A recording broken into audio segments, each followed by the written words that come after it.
My name's Tony Lett. I'm the general manager at Fred Bean's Kia in Langhorne.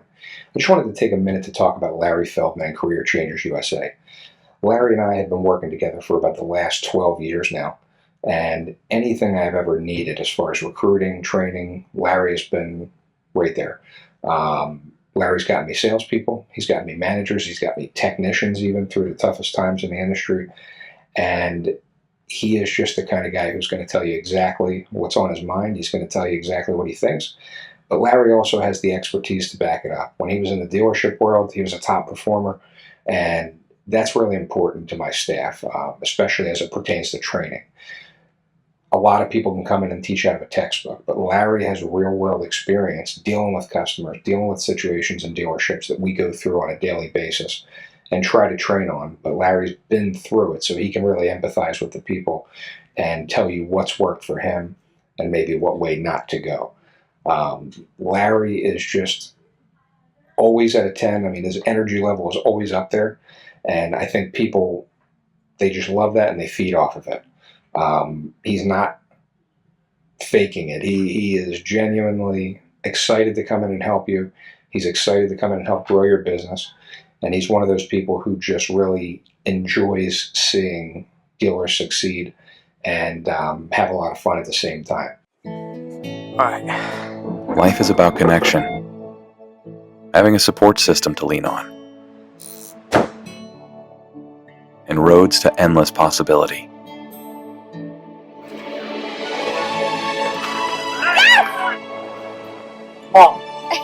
At every turn, guiding the way, we are building the connections that move you.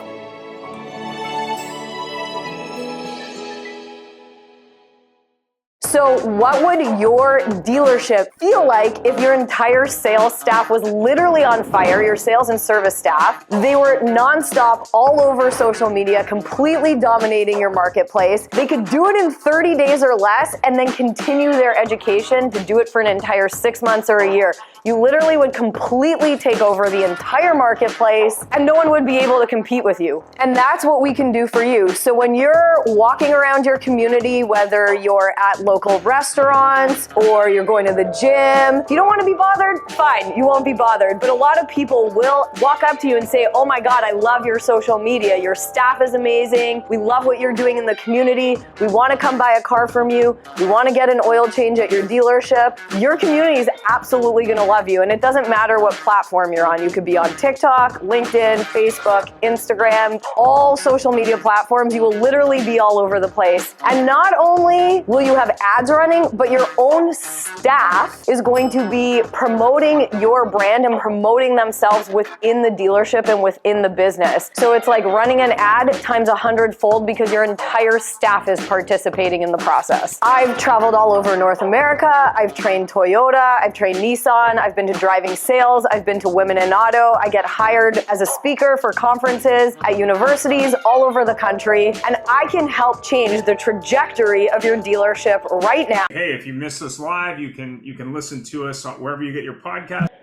This is Ian from the Auto Hub Show. We're here at ASOTU-Con in Baltimore, Maryland, actually Hanover, Maryland.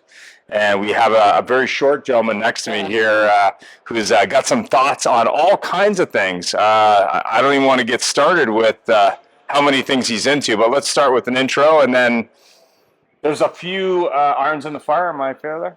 Yeah, just a little bit. So why don't you start with an intro? What irons in the fire? Be a little bit about your story, and then we'll go from there.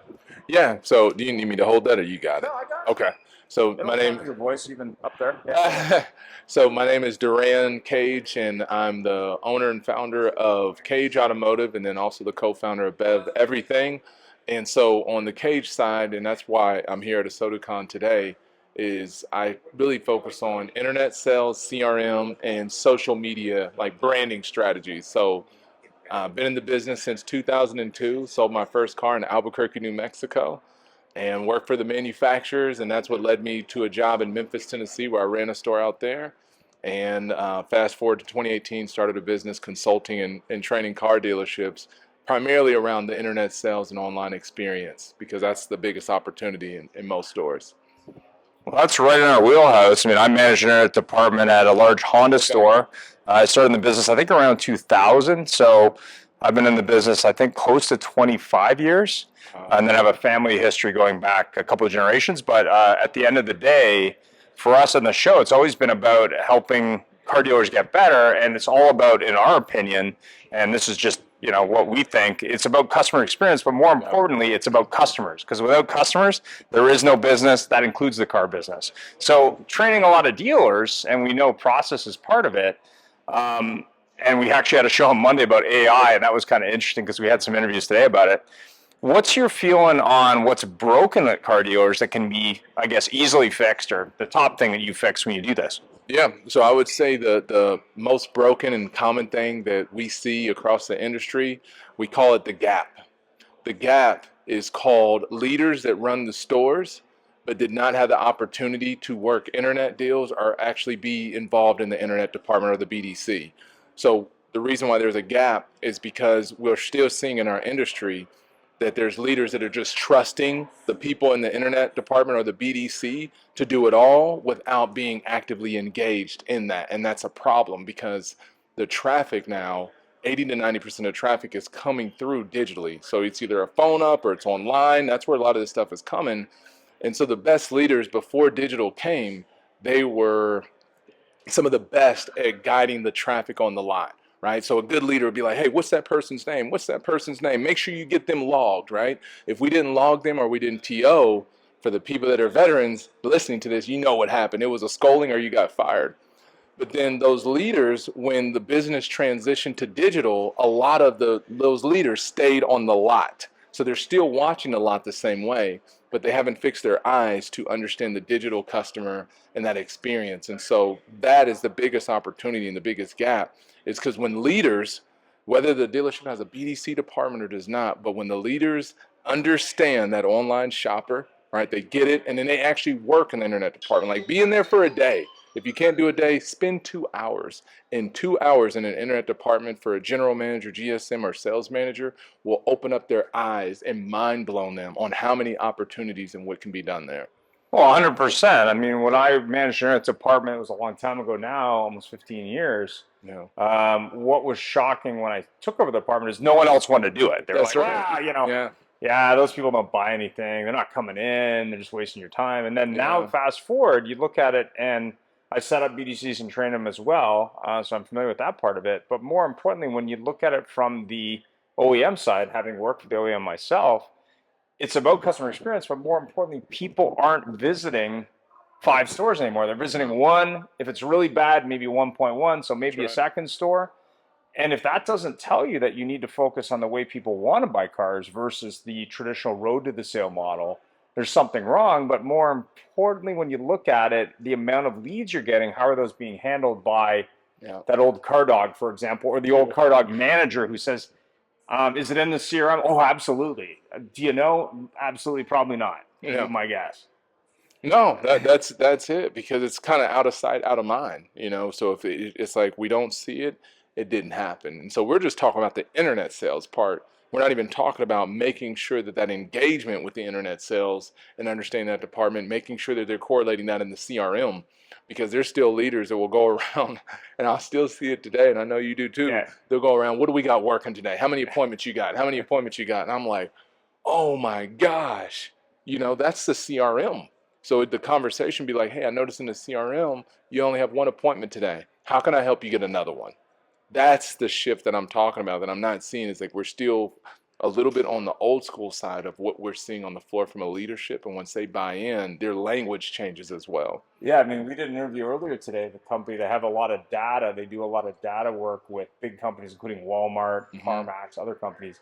And the thing that really blew me away was, even if they're open or closed, based on people accessing the internet around that location, they can tell you not only what those people are looking at, they could even tell you if, say, a dealer group of multiple rooftops throughout North America, they could say, okay, well, Johnny was here looking at this car, and then he was over here looking at this car, totally different brand. But more importantly from that, which was interesting, was he said, we could even tell you what the traffic is on your lot or in your store. Wow. Where you can move around cars. Like, oh, you want to sell Corvettes? Okay, well, people aren't walking by this part of your lot. You may want to put something else there. But the thing that really blew me away is he said, your lot could be closed. The customer could be walking on. You could tell them how to get to that car they're looking at. Wow. Based on where they scary. are. Oh, I gotta look at that, quote that. Well, Yeah. let's direct you. The store isn't even open. Yeah. So I'm looking at that going, okay, it was bad enough when we didn't know who was coming in and out of our store, or we weren't sure if they were logging it. But are we even laying out our store inventory properly? Because they're using Walmart as an example, and other big retailers that they work with as well, saying, hey, we know that if you put chocolate here on this aisle, Yep. people walk by that and you're going to sell more chocolate. Not to say you should, but that's what's going to happen. If you're putting a bunch of stuff on special in this part of the store, nobody goes there. Yeah. You may want to put, I don't know, customer service or something else there. But, that kind of thing, when you look at retail and you look at things like accessory sales, to pick a random thing, you look at the amount of stuff that OEMs want dealers to sell, but they don't train them how to sell them. Like, I want you to sell hats and jackets and, side step bars, but we don't know how to do that. But we'll sell them to you, and then you can figure it out. Yeah. Whereas some brands, like be it BMW or others, they have even almost a boutique in the store almost. Yep. Where they're selling more of that than sometimes cars, because some people just go in to buy the, say, Ferrari hat, for example, where they can't afford the Ferrari car. They may eventually, but I think that's another area which is really interesting. The other thing that's really came out on our AI show on Monday, we were talking to a lady from CDK who's in charge of data for them. 40 years of data throughout globally. The power of using that if you knew how to use it. But a lot of people are having trouble even understanding the CRM reports they have now that they've had in some cases for 30 years. Yep. So when you're talking to people about electric, you're talking to people about fixing the customer journey, but more importantly, getting results with maybe old school thinking. Yeah. How do you, light up that person who says, yeah, well, it's just about the process. I've always done it this way. It's fine. The customers just aren't coming in. I mean, how do you light those people up? Have those people get into the customer's shoes. So when I'll run through people, even during my training, we'll slow down during that training and be like, hey, leaders, salespeople, I want you guys to pick a dealership. Let's not all pick the same one, right? But pick one store, and I want you to go through the digital retailing process. I want you to act like, some people do the get your e-price, that's a whole nother topic, but get your e-price, check availability, finance app, whatever that is, everybody go do that. And then let's get back to training and let's see what happens. And you'll see by the end of that, everybody's like, I cannot believe it. You have some stores that call you 20 times. You have some stores that don't call you at all. You have some stores that do ask questions. You have some that just say, hey, what time can you come in? And anytime the leaders go through that, then I'll ask them, okay, now, if you were really buying a car, how would you do it? Because what's funny, a lot of us can say this, when we buy cars, even me, as a consultant, but a lot of people, sales managers and GMs, when they buy a car, they don't buy them the way that they sell them. Right. Yep. But there's other high-end people out there that are at the equivalent of a general manager, if not higher, that want to actually buy that way because they purchased from that dealership multiple times before, or they purchased online multiple times. But since we're not asking the right questions, it's like we're treating customers. We want them to go through an experience that we would never actually go through ourselves. And that's where so if we can break down that barrier, and when you see screenshots of mystery shops and live interactions, and when they see what these emails say, that's when the leaders are like, okay, I see what you're saying. This is terrible. Or I shouldn't say terrible, that's negative. There's a big opportunity, right? Okay. Because if they see 10 mystery shops and 8 out of those stores didn't answer the customer's questions or provide them with an experience or help them get to the next step, then that should kind of get the ball rolling. I did a survey on LinkedIn a couple weeks ago because we were doing a show, and it was like, how long should it take to buy a car in 2024? And there were a couple of choices, like however long it takes, 2 hours, 15 minutes, half an hour, an hour, something like that. The biggest one, and this is front to back, the most successful one in terms of the top pick, I think was an hour or less. And I look at not the last car I bought, but the car before that. I think it took 3 hours, and I work in the car business. And the thing was funny, and I think we talked about it in a show on customer experience. And one of the gentlemen said, okay, I went in to buy a car. I didn't tell him I was in the car business. And I was shocked how long it took. Not about just the process in terms of could it be better? Absolutely. But when people look at servicing their car and buying their car, especially the younger generations that are generally, I think millennials and younger now, based on the CDK study I just read, they sent me a copy. They actually have older millennials, younger millennials, Gen Z, and those three groups are now over 50% of the customers, and they're probably less patient than the baby boomer or my Generation X because they've always had that expectation. If anything, it's their attention span's declining. So if you tell them, okay, do you want to go to a bank and wait an hour to get a loan, or do you want to go to a car dealership and wait 4 hours to buy a car? Well, I don't like either, but I was going to say neither. An hour is a problem. And then the other thing that is really interesting on the service side of the house, and I think there's a bunch of dealers who do this really well, on the oil change side, just to pick a random service, people want an oil change in 30 minutes or less, or they just don't want to pay for it. That's why they go to Jiffy Lube or pick your third party, not because they know how to fix a car, but because they know it's going to be quick. And I think quick and great experience is possible, but it has to start online because people are spending 10 to 12 hours online anyway. But the big disconnect, as you look at online to in-store experience, is in some cases, not all the cases, but in some cases you have an online experience where the customer does a lot of the things right, and then they come in and they go, oh, did you have an appointment with us today?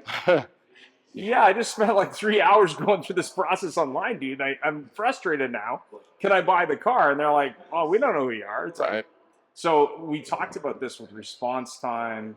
We talked about process, talked about technology. But to me, it's about doing it right in a reasonable amount of time. And I think Ben Stock quoted this frictionless experience. But as you look at all this out there with multiple dealers and the ones who do it right that you train and the ones that do it right that maybe you're just aware of, what do you think are the top sort of 3 things they do right versus the other people in the market that maybe just don't get it yet or just don't want to do it yet? I would say the 3 things that people do right, okay, got you, that most don't see is, I would start with our people, internally, how are we coaching and training our people each day? Like, are we really understanding where that employee is trying to go? So when I do training, and I always start with, what does everybody want to accomplish today? What is their goal in the future? And then how can I help you get there? If leaders in dealerships will ask that routinely, weekly, daily, monthly, where are you trying to go and how can I help you get there? That's number one. That changes everything, right? And how the employee sees the leader, and then how the employee treats the customers all of a sudden change.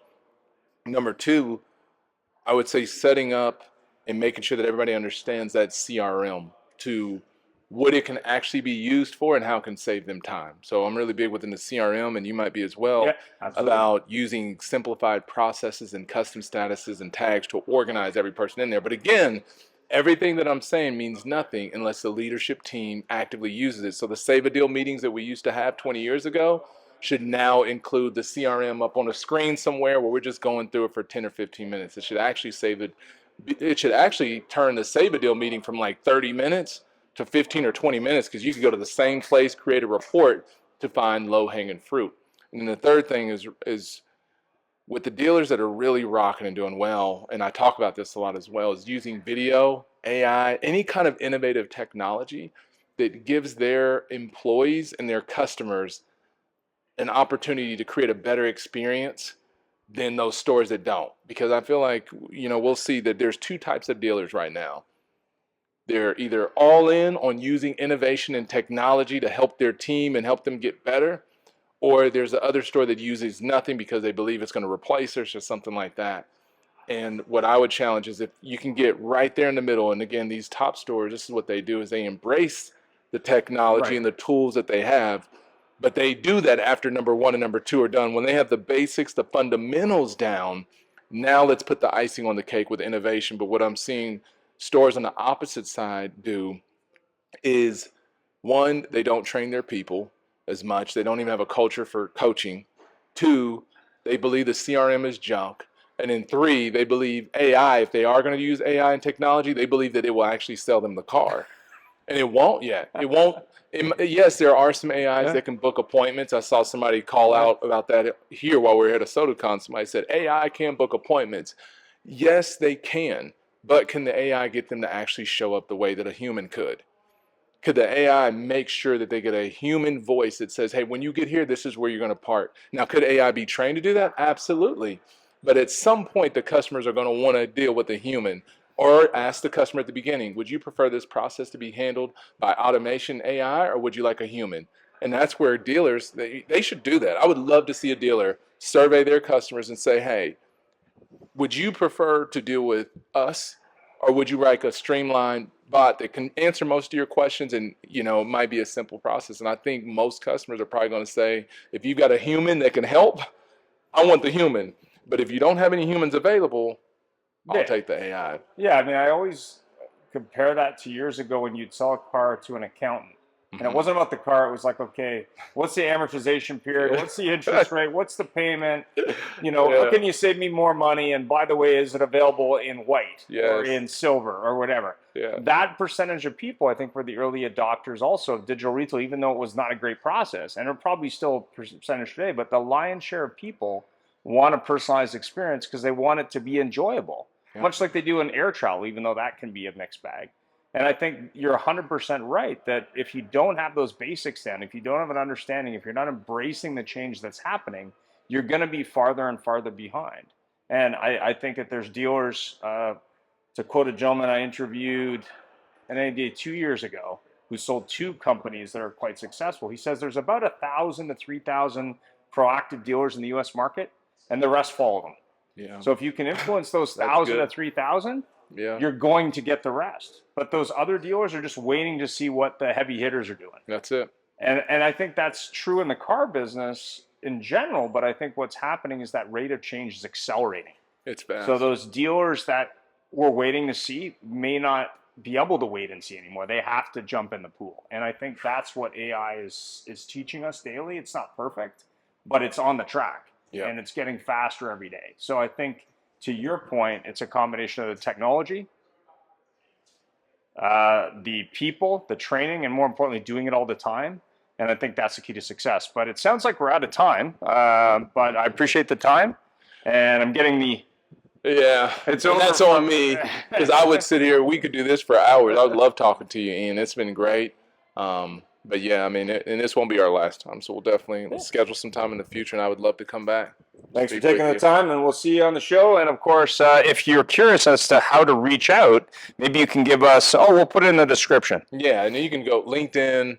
I'm always there. You can reach me there. My contact info is there, or either on Google. You can just Google Cage Automotive or Duran Cage, and you'll find it. That's the cool thing about having a weird name.